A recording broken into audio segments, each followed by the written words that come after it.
Muy buenas tardes a todos. Hoy tendremos nuestro conversatorio Impacto de la capacidad de carga en la ganadería intensiva. Quien lo dará es Diana Canchala, asesora técnica, experta en ganadería en pasturas. Por favor, recuerden mantener sus micrófonos y cámaras apagados y las preguntas serán respondidas al final del conversatorio. Diana, bienvenida. Antes de comenzar con la charla, quisiera compartirles esta diapositiva que me parece importantísima. Y es que la ganadería no es solo el ganado, o sea, no es solo los animales.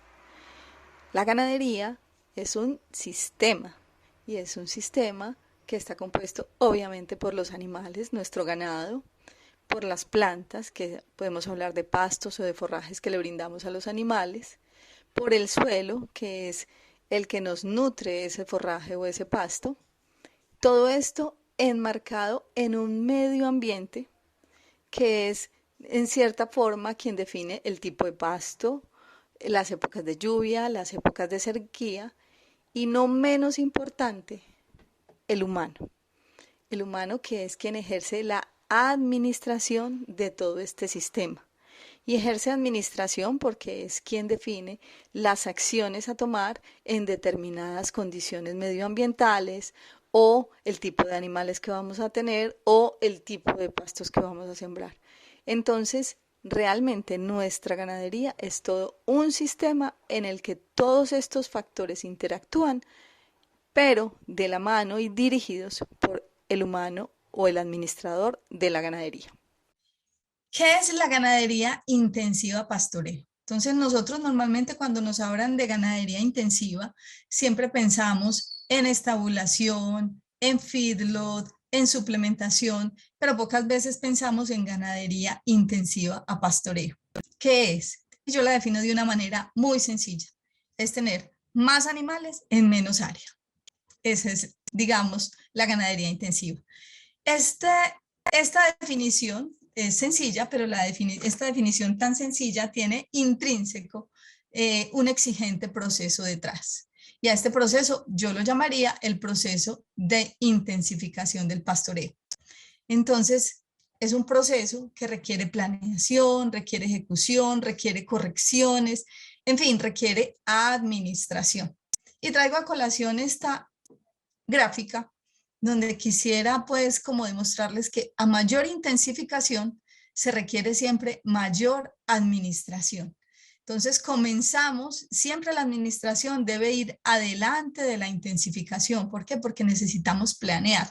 Y en la medida en que vamos ejecutando, siempre la administración debe ir adelante del proceso de la intensificación.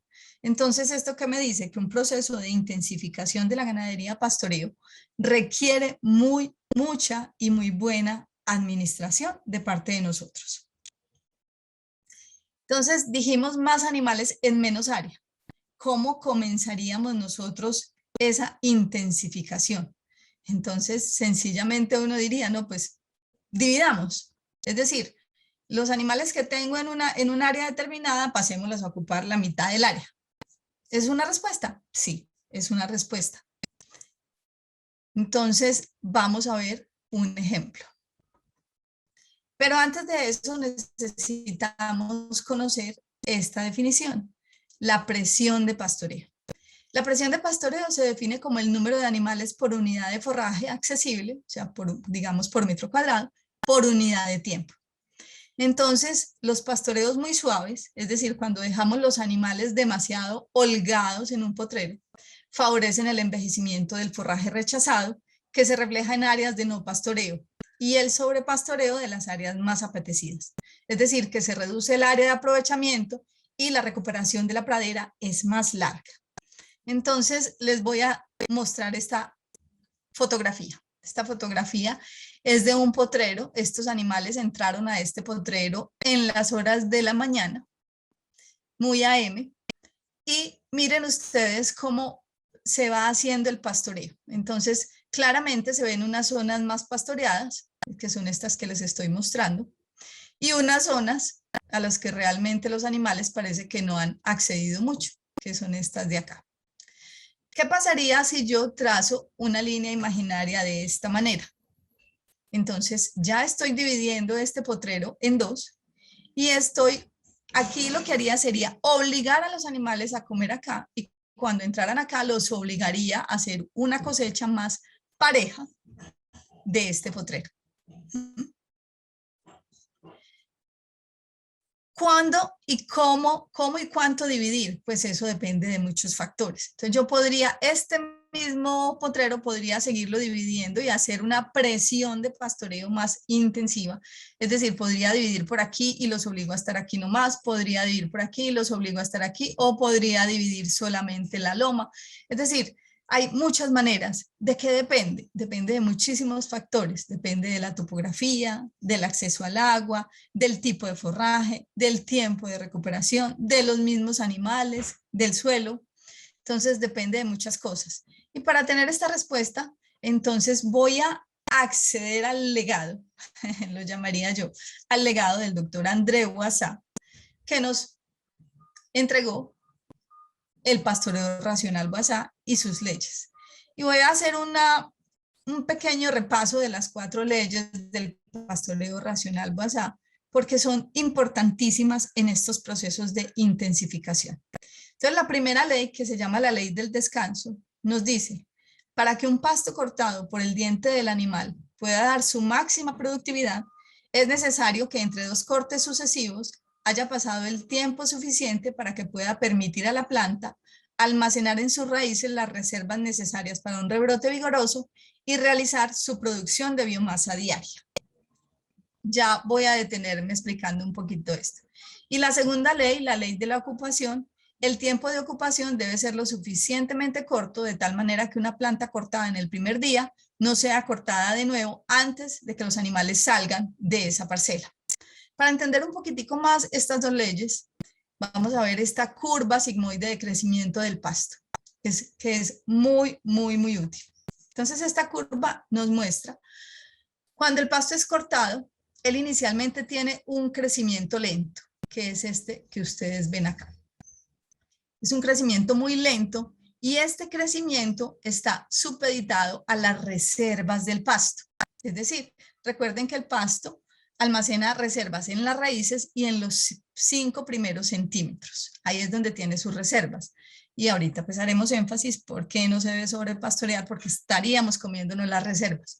Entonces aquí él está haciendo uso de esas reservas que tienen sus raíces y en esos 5 primeros centímetros y ha pasado una tercera parte del tiempo óptimo de reposo. Entonces, todos los pastos tienen unos tiempos óptimos de reposo distintos. También depende de la altura sobre el nivel del mar, depende de las condiciones del suelo, depende de si estamos en invierno o verano, pero hablemos en general de un tiempo óptimo de reposo, que podríamos decir en este caso que fueran 36 días, solo por decir un dato cualquiera. Entonces, en una tercera parte de ese tiempo, es decir, si estuviéramos hablando de 36 días, esta tercera parte serían 12 días.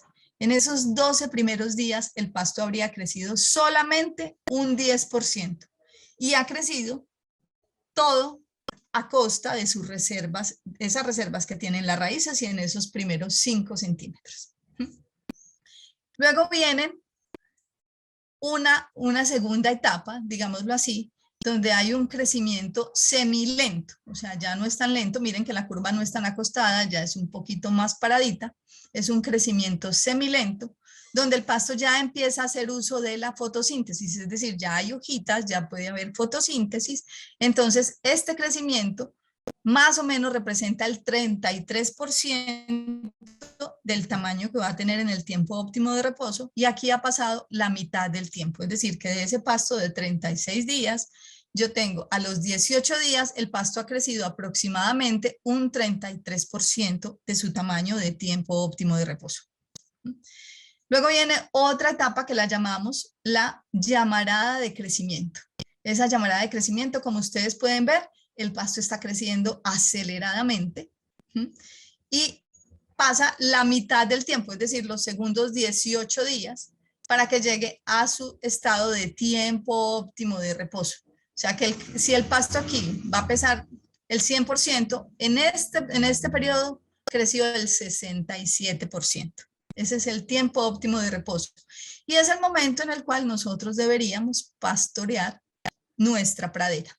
Luego viene un crecimiento de nuevo semilento y luego se estanca porque aquí ya va a haber, ya viene la semillada del pasto y aquí lo que pasa es que la calidad de nuestro pasto cae vertiginosamente. ¿Por qué? Porque todas las reservas y todos los nutrientes están dirigidos a semillar, ¿sí? Entonces, esta curva es importantísima tenerla presente cuando nosotros estamos definiendo un pastoreo. Entonces, cuando nosotros estamos comiéndonos una pradera por debajo del tiempo óptimo de reposo, lo que estamos es comiendo, desaprovechando un crecimiento rápido que va a hacer la planta y probablemente nos vamos a comer parte de estas reservas. Entonces, ¿qué le pasa a la planta que no le comimos parte de esas reservas? Pues que se va a demorar mucho más en volver a ser una planta normal. Eso se llama sobrepastoreo. Entonces, digamos que el periodo de recuperación de este pasto X, dijimos que era de 36 días, pero por alguna razón nosotros debimos comérnoslo antes de los 18 días. Vamos a empezar a atentar contra esas reservas del pasto, entonces su siguiente recuperación ya no va a ser de 36 días, sino que va a ser mucho más larga porque nuevamente debe guardar reservas en sus raíces y en el área de reserva. Entonces, eso es lo que pasa con los agropastoreos. Lo que hacemos es que vamos alargando el pastoreo y obviamente disminuyendo la cantidad de forraje que disponemos para nuestros animales. ¿Qué pasa cuando estamos dejando mucho más del tiempo nuestra pastura? Pues entonces ahí ya estamos en contra de la calidad del pasto que le estamos ofreciendo. Como les dije, después de acá viene la semillada y la calidad del pasto cae vertiginosamente. Entonces lo que estamos haciendo es brindar mucha cantidad, pero de muy poca calidad a nuestros animales. Vamos con la tercera ley del pastoreo, que es la ley de la ayuda. Es necesario ayudar a los animales de exigencias nutricionales más elevadas para que puedan cosechar la mayor cantidad de pasto verde de la mejor calidad posible. Ahí es donde venimos a que este es el momento óptimo de pastoreo en el tiempo óptimo de reposo. Y la cuarta ley, que es la ley de los rendimientos regulares, para que un animal pueda dar rendimientos regulares es necesario que no permanezca más de 3 días en un mismo potrero. ¿Por qué no permanecer más de 3 días en un mismo potrero? Por lo que les estaba mencionando. Al tercer día, después de que un animal se come un bocado de pasto, si han pasado más de 4 días, ese pasto ya está empezando en esta curvita. Y es absolutamente suculento para los animales, es decir, es un rebrote y a los animales les gusta mucho, es muy apetecible. Entonces el animal, digamos, volvemos aquí a este potrero, digamos que aquí duraron más de 4 días, más de 3 días, perdón.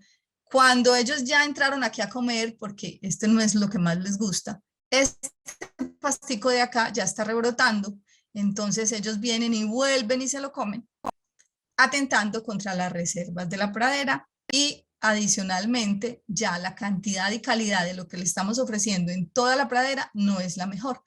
Entonces, por eso la ley dice es que ellos puedan, que no permanezcan más de 3 días en un mismo potrero, de tal manera que la planta no se vea afectada en su crecimiento. Entonces, ahí estamos viendo esa interacción planta-animal, cómo la podemos ir, entre comillas, administrando. Entonces, aplicando estas sencillas leyes, nosotros podríamos hacernos ya una idea de hasta cuánto dividir, teniendo el máximo impacto en el menor tiempo posible. Eso es lo que vamos a buscar, el máximo impacto de la pradera en el menor tiempo posible. ¿Qué logro? Entonces, recupero zonas de pastoreo, tengo una producción más homogénea y tengo un mejor tiempo de recuperación. ¿Por qué recupero zonas de pastoreo? Porque estoy haciendo presión de pastoreo, lo que les mostraba en la fotografía. Estoy obligando a los animales a entrar a esas zonas donde ellos obviamente no querían entrar porque hay otras zonas de pasto más apetitoso. Tengo una producción más homogénea porque la pradera, al no tener esas áreas más pastoreadas o sobrepastoreadas y las áreas que no se comen, entonces voy a tener una recuperación más pareja de toda la pradera y voy a tener un mejor tiempo de recuperación. Entonces, ahí, ¿qué pasa con la capacidad de carga? Entonces, recuerden que la capacidad de carga nosotros la calculamos con base en la cantidad, el aforo, que es la cantidad de forraje disponible por metro cuadrado, el área del potrero, el área aprovechable del potrero, el desperdicio y el consumo de forraje verde de los animales. Entonces, voy a poner estos dos casos. Voy a poner un caso 1, donde nosotros medimos un aforo y encontramos que había un aforo de 800 gramos de forraje verde por metro cuadrado, un potrero de 5.000 metros cuadrados, pero de un área aprovechable solamente de 3.800 metros cuadrados. Esto fácilmente, perdón, me devuelvo, es el caso de este potrero. Entonces, como ustedes lo ven, entonces digamos que este potrero mide 5.000 metros cuadrados, pero realmente estos animales no han entrado a toda esta zona. Entonces, digamos que aprovechables habría 3.800 metros cuadrados. Un desperdicio del 50%. ¿Por qué? A mayor tiempo de ocupación de la pradera, el desperdicio también es mayor. Y la razón es muy simple. Los animales no les gusta comer donde han orinado y han defecado. No les gusta. Entonces, todas esas zonas donde ellos orinan y defecan se van volviendo puntos de desperdicio. Adicionalmente, los animales, como no les estamos haciendo presión de pastoreo, dejan más remanente en la pradera. Vamos a hablar como si tuviéramos animales de 400 kilos y estoy asumiendo un consumo de forraje verde del 12% del peso vivo del animal. O sea que los animales deben comerse 48 kilos de forraje verde al día. Entonces, haciendo estos cálculos, que ¿cómo sería? El aforo, que son 0.8 kilos por metro cuadrado, por el área aprovechable, no por el área del potrero, por el área aprovechable, que es de 3.800 metros, con un desperdicio del 50%, dividimos esas multiplicaciones por el consumo por animal al día, eso nos daría una capacidad de carga de ese potrero de un día de 31.6 animales, 31 animales. Entonces voy a poner el mismo caso, pero asumiendo que yo dividí ese potrero y que al dividirlo recuperé. Miren que aquí teníamos aproximadamente un 24% de pérdida del área aprovechable. Entonces aquí estoy asumiendo que tengo tan solo un 10% de pérdida del área aprovechable. Entonces este potrero de 5.000 metros cuadrados lo divido en dos potreros de 2.500, pero me los como en el mismo día. O sea, no estoy diciendo que me comí un día, otro día. No, el mismo día. Digamos que lo dividí uno para mediodía y al siguiente mediodía le di la otra franja. Entonces tuve una recuperación de 700 metros cuadrados y obviamente el desperdicio disminuye, un desperdicio apenas del 30%. Eso nos aumenta la capacidad de carga, miren ustedes, en casi 20 animales. O sea, pasé de 31 animales a 52 animales. ¿Cómo? Solamente con una división, es decir, haciendo presión de pastoreo.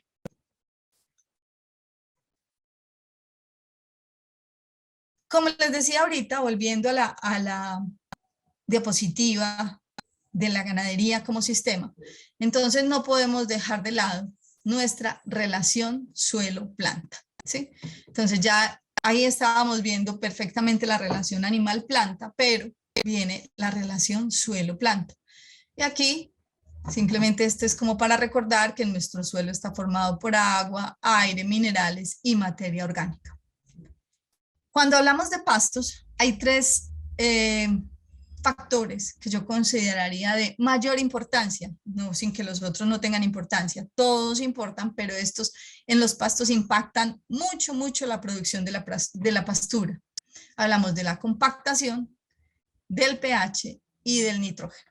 Entonces, la compactación, porque sencillamente un suelo compactado pues no permite que haya una buena aireación y no permite que haya un buen crecimiento de raíces. Cuando nosotros tenemos una adecuada partición de potreros, una adecuada rotación, nosotros poco a poco estamos haciendo que el suelo se recupere y que haya menos compactación, porque las ocupaciones son muy cortas. Entonces recuerden que las patas de los animales son de lo que más compacta. Si el suelo tiene una adecuada recuperación, si ese pasto tiene una adecuada recuperación, ese suelo también se recupera y va liberándose un poco.